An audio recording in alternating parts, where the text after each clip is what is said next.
단백질은 사실은 이제 탄수화물은 포도당 하나만 하면 되잖아요. 단백질은 복잡해. 왜? 단백질이 뭔가요? 효소가 뭐 여러 가지 질문이 있을 건데 단백질은 왜 어렵냐 그러면 구성하는 분자가 20가지야. 20가지 하나하나가 중요해. 그러면 우리가 생명의 기본 법칙이 뭐냐 그러면 그죠? 센트럴 도그마라고 하는 게 DNA가 있죠. DNA는 잘 보관하고 있어야 되는 거고 그로부터 사본인 RNA를 복사해 가지고 RNA에는 4가지 핵산의 종류가 있어요. 그러면 하나가 있으면 4가지를 지정할 수가 있고 또 하나가 연결되면 4, 4, 16, 16가지 중에 하나를 지정할 수가 있고 3개가 되면 64개를 지정할 수가 있는 거죠. 근데 아미노산은 20가지만 중복돼서 하게 있겠죠. 그래서 아미노산을 정해주면 아미노산이 쫙 해당하는 아미노산 연결되면은 이게 폴리펩타이드가 되는 거죠. 펩타이드 결합에 의해서 폴리펩타이드가 되는 거고 얘가 여러 개 모여서 형태를 갖추고 있으면 단백질이라고 하는 거지. 같은 이야기도 해요. 그래서 자 DNA가 있으면 4개 핵산으로 되고 있는 게 있으면 이렇게 64가지 코돈이 있는데 실제로는 20가지 아미노산을 연결해가지고 연결한 배열에 따라서 우주보다 더 많은 조합이 가능해요. 400개면. 보통 단백질은 400개 정도 연결되어 있는데 종류는 고작 40만 정도밖에 안 해요. 한 10만 정 정도밖에. 실제로는 인간의 유전자가 2만 개 되면은 2만 종의 단백질이 있다는 건데 단백질이 몇 개가 이렇게 재배열이 돼가지고 면역 단백질 같은 경우는 바뀌니까 100만 종이라고 할 수도 있고 1000만 종이라고 할 수도 있는데 실제로 순수하게 따진다면 그냥 최소 2만 종 이상이다라고 말하는 게 맞겠죠. 그래서 그래도 딱 10만 종이라도 되고 알기 쉽게 그냥 4종, 20종, 400개, 10만 종 이 정도 나오면 되지. 자, 그래서 자 단백질을 보면 크게 2가지 형태가 있는 거예요. 직선으로 쫙 연결된 거. 이건 규칙적인 아미노산 배열일 때 직선형으로 쫙 연결돼요. 제일 대표적인 게 뭐냐 그러면 콜라겐. 단백질 중에서 그럼 10만 종이니까 한 종류가 가져야 될 양이 몇 퍼센트 돼야 되죠? 0.0 뭐 몇 퍼센트 되겠죠. 근데 콜라겐 하나가 20, 30%예요. 세포 세적은. 압도적으로 많은 게 콜라겐. 이 콜라겐이죠. 가늘게 보이죠? 이렇게 가늘지 않아요. 이게 3가닥 꼬여 있는 거고 이것이 수천 가닥에 꼬여서 눈에 보일 정도 10줄이 있는 거죠.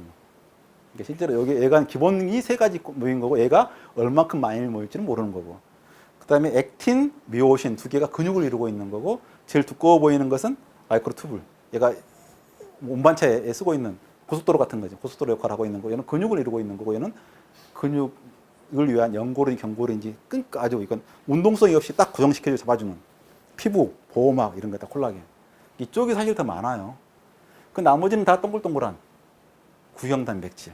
이게 효소이자 뭐 운반체이자 모든 건 다양성은 얘가 갖고 있는 거죠. 단백질이 어려운 이야기는 여기에 종류가 10만 종. 어떻게 알아봤죠? 작은 거 갖다가 알 수 없는 거죠. 단백질은 아미노산이 된 거죠. 그럼 아미노산이라고 하는 것가 원래 산이니까 COOH 이 형태가 갖고 있는데 케톤 이쪽이 있고 R이 있어요. 여기 잠기. 요 모양이 다 달라져 아미노산은. 그럼 이 형태에서 마지막 순간에 질소가 딱 아미노기가 붙어 있으면 이게 아미노산. 이게 어느 아미노산이든 간에 이 형태의 기본 형태고 여기에는 이 위치가 달라지는 거고.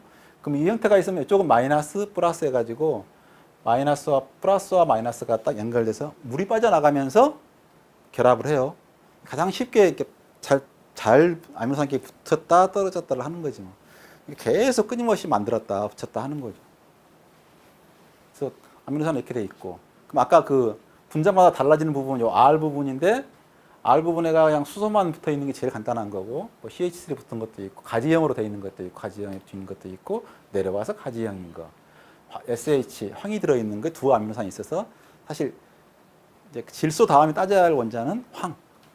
그 다음에 이쪽이 방향족, 이렇게 있는 걸 방향족이라고 그러고, 이쪽은 물에 잘 녹는 친수성인 거고, 이쪽은 감칠맛을 주는 산성인 거고, 요건 질소가 포함되어 있는 아미노산, 추가로 더.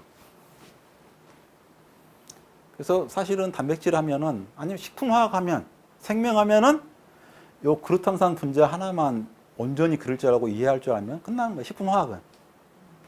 이걸 온전히 그리고 요거 분자의 의미를 알고 나서 다른 분자를 공부하면 분자식이 보일 거고, 아, 저게 크기가 작구나, 크구나, 물에 녹을 거구나, 안 녹을 거구나, 특징이 날 건데 우리는 그냥 이건 그냥 이미지야. 배울 때 그냥 어떤 의미인지 어떤 특징인지도 안 가르쳐주고 그냥 분자식만 그려놓지 하나도 의미를 안 가르쳐준다고. 다음이 언제 분자식을 그리는 방법. 그루탐산 구조만 자기 마음대로 그릴 수 있고 이해할 수 있으면 포도당도 좋은데 포도당보다는 재미있는 게 그루탐산이에요. 그루탐산 분자를 하나 마음대로 그릴 수 있으면 식품화학은 끝. 더 이상 알 게 없어요. 뼈대는 다 한 거니까. 나머지는 다 액세서리 덤이야. 데코레이션. 단백질은 아까 다양한 형태가 있는 만큼 다양한 형태로 모일 수가 있어요. 그래서 기능 결정하는 거죠. 그럼 우리가 식품에서 물성 따일 때가 뭐냐 그러면 자 단단하게 붙어있던 직선형이 풀렸다. 그럼 콜라겐이 가열하면 풀리면 뭐죠? 젤라틴이 돼요. 아니 젤라틴을 먹으면 되지 콜라겐 먹을 생각하지 말아요. 근데 콜라겐이 어떻게 분해돼서 사냐고. 고온으로 열심히 지지고 볶으니까 풀어져서 나중에 그렇게 고아놓은 국을 식으면 굳잖아요. 왜? 젤라틴이니까 굳어서 그건 흡수가 돼 차라리. 근데 콜라겐을 먹는다 보면 아니 젤라틴을 놨다고 왜 굳이 콜라틴을? 그럼 젤라틴 놨다고 하면 와 거기에서 뭐 어디 껍데기에서 만들어놓은 더러운 말도 안 소리로. 자 그러면 직선 말고 구형이 보통 대부분은 말아져 있어요. 이렇게 똘똘똘똘똘 말아져 있다고. 가열하거나 여러 가지 기계적으로 교반하거나 조건으로 쫙 풀리면 어찌 되겠어요? 직선으로 쫙 풀리겠죠. 그럼 이 가만히 있겠어요? 요동을 치고 난리가 일어나는 거죠. 실타래를 말아놨는데 실을 딱 풀어봐봐. 조금 있으면 덩어리 엉켜져갖고 모든 못 풀게 엉켜버리는 거지. 뭐. 그러면 굳는 거지. 뭐. 그러니까 단백질이 가열하면 굳는 게 자연의 순리에 어긋난 것처럼 보이잖아요. 보통 묽어져야 되는데. 맞는 거예요. 그러니까 가열을 하거나 교반을 하거나 직선으로 풀리면 걔가 물을 붙잡고 서로 엉키면 고친 거예요. 단백질 변성이라 그러면 잘못 공부한 거지. 단백질이 풀린 겁니다. 이렇게 공부했으면 모든 생명의 현상이 너무 간단하게 해결되는 거지. 계란을 삶으면 계란은 건더기가 얼마인지 아세요? 채소는 건더기가 5%밖에 안 되잖아. 95%가 물이잖아. 아삭아삭하잖아. 사실은 이렇게 다당류라고 하는 건 1%만 해서 충분히 굳어야 정상인 거예요. 많아서 굳은 게 아니라. 계란은 건더기가 30%가 넘어. 근육도 30%가 안 돼. 단단한 근육도. 그럼 어떻게 그 단백질을 뚝뚝 잘 말아놨길래 정교하게 열심히 말아놨길래 어떻게 단백질이 30%나 들어있는데도 불구하고 걔가 액체처럼 보이는 거지? 이게 진짜 질문인 거지. 계란을 삶았는데 왜 고체가 되는 거지는 질문이 아닌 거지. 잘못된 거지. 진짜 계란의 신비는? 그러니까 그 조그마한 계란에서 그만한 큰 병아리가 나오는 거지. 질량 보정법 중인데 되게 큰 병아리가 나오겠어 이렇게. 건더기가. 병아리는 겉보기에는 뭐 생명체처럼 단단해 보이지만 그 당시엔 물덩어리고 병아리는 비액실한 물덩어리인 거고 계란은 물처럼 보이지만 완전히 근육보다 훨씬 단단한 단백질 덩어리인 거지. 근데 하나하나 낱개로 철저하게 이렇게 뭉쳐 있으니까 그냥 서로 이렇게 떠밀리는 게 중간중간에 액체처럼 보이는 거예요. 그럼 밀가루라고 하는 건 뭐예요? 밀가루 단백질이 직선으로 쫙 어떻게 풀어주냐의 문제라고.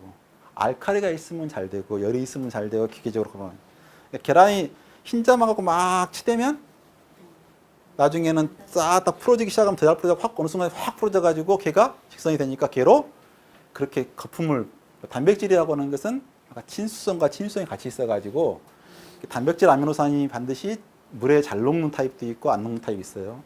그래서 가만히 놔두면 자기들끼리 자기 좋아하는 것끼리 기름 좋아하는 것끼리 뭉치고 물 좋아하는 것끼리 다들 뭉친다고.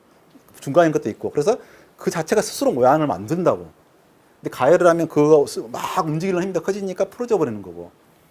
그러니까 이게 있으면 아까 같이 기름이 있으면 기름에 친한 쪽은 기름이 박히는 거고 물하고 친한 거 밖으로 나와서 얘가 물을 붙잡으니까 유화제라고 하면 요 막에 보이지도 않게 얇은 거고 단백질은 크니까 아까 보는 것처럼 아 유화라가 돼요. 그러니까 난황은 안 돼요. 왜? 거품이 안 지르냐 그러면 기름이 있으니까 기름감 싸느라고. 단백질만 있으면 거품이 잘 나. 그래서 맥주 같은 경우에 단백질이 조금만 있으면 거품이 확.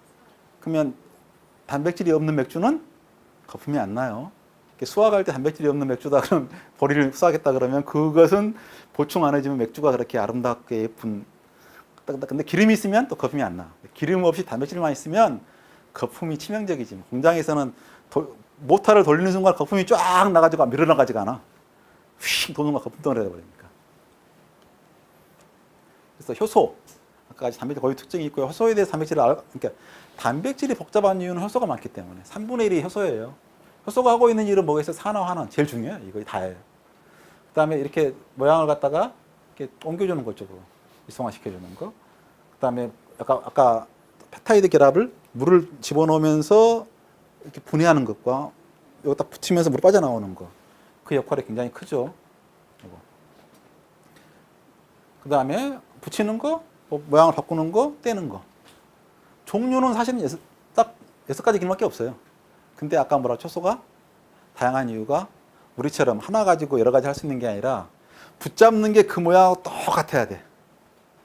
작용하는 게 똑같아야 되니까 딱 그 모양을 벗어나는 순간 못 움직여요. 안 움직이고. 그러니까 그렇게 많은 종류.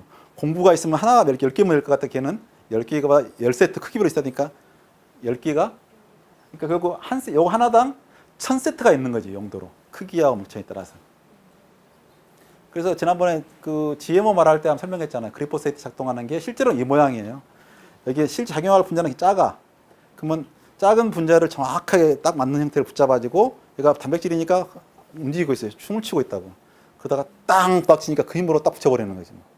그러면 이 상태에서 결합한 놈은 딱 떼면은 불리고 딱 때리면 붙이는 결합인 거지. 뭐. 지 스스로 날아다니다 붙을 확률보다 100만 배가 높아지는 거예요. 그 적합한 효소가 있으면 일어날 확률이. 근데 모양이 완벽하게 정교하면은 봐요. 이게 딱 이 모양이 맞으면 글리포세이트가 붙지를 안 받아가지고 방해를 안 받아.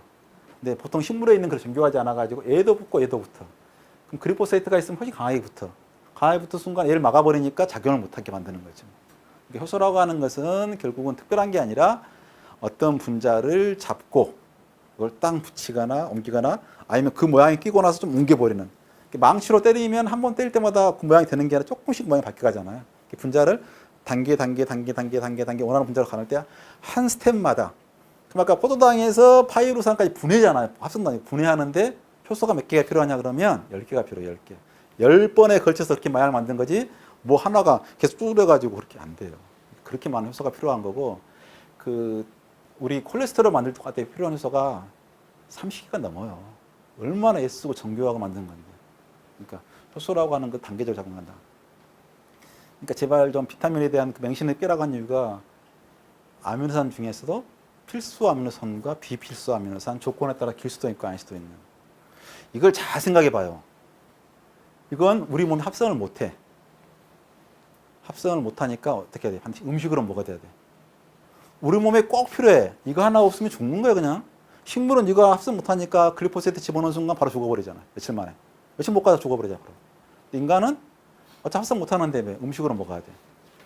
그럼 이 하나하나가 뭐 비타민 하나하나보다 기능이 작을 것 같아요? 훨씬 더 많아.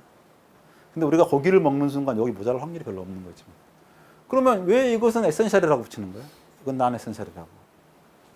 결국 포도당으로부터 이렇게 만들어지면 여기에다가 3PG라는 분자에다가 아미노기만 붙이면 세린이 되는 거고 피루부산에다가 엄청나게 이건 메인 패스웨이 생명에서 가장 많이 일어나는.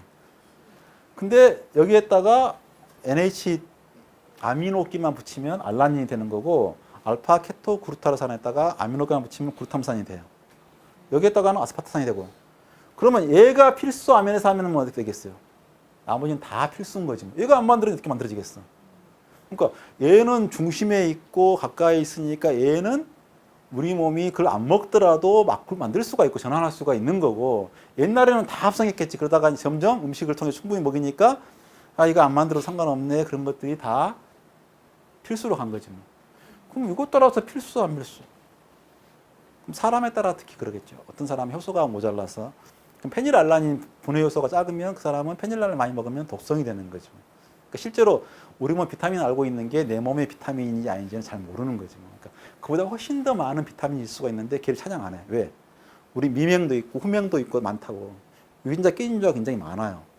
근데 그 유전자가 다른 그 비타민 말고 다른 여러 가지 꼭 필요한 물질인데 합성 못할지 모르는데 그걸 알아낼 수가 없어. 사람을 어떻게 실험을 해 그걸 갖다. 불가능한 거라고.